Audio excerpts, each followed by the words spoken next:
Seorang residivis kasus pencurian tewas dalam proses penangkapan di Kota Makassar, Sulawesi Selatan. Diduga pelaku tewas setelah dianiaya petugas kepolisian. Hingga kini pihak keluarga masih menunggu hasil otopsi dari pihak Rumah Sakit Bayangkara.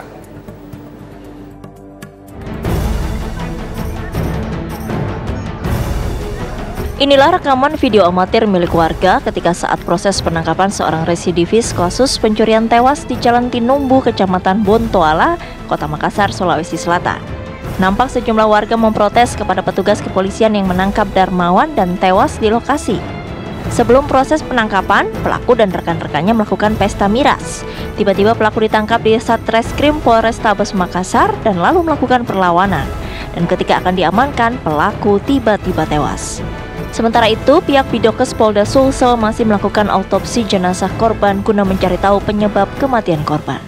Untuk sementara hasil pemeriksaan dari anggota tadi di TKP, ketika dia ini diamankan lagi pesta miras pelaku ini, ketika diamankan dia melakukan perlawanan, namun sehingga anggota Tanras ini kena pukul sehingga dilakukan pengamanan kepada korban, yaitu tadi apakah korban itu langsung tersentak apa tidak tahu, kita lakukan autopsi saja nanti.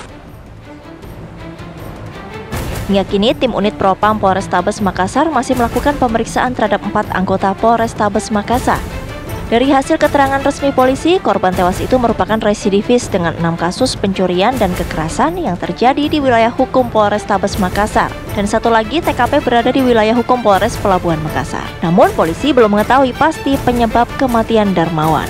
Dari keterangan kerabat, korban Darmawan tewas karena mendapatkan penganiayaan dari 4 polisi yang melakukan penangkapan. Hal itu dikuatkan saat kerabat korban melihat luka memar di tubuh korban. Setelah itu yang saya dengar info dari warga, katanya bagaimana dipukul atau bagaimana? Kaki begini ya dengar berita sudah meninggal. Iya, meninggal di tempat. Di tempat umum lah dipukulnya begitu. Kalau ada berapa orang? Ada berapa orang? Kalau yang memukul saya tidak tahu berapa orangnya. Hingga kini unit Propam Polrestabes Makassar masih melakukan pemeriksaan terhadap 4 polisi yang terlibat dalam penangkapan itu. Bidokes Polda Sulsel juga masih melakukan otopsi jenazah korban guna mencari tahu penyebab kematian korban. Dari Makassar, Abdullah Daeng Sirwa, TV One mengabarkan.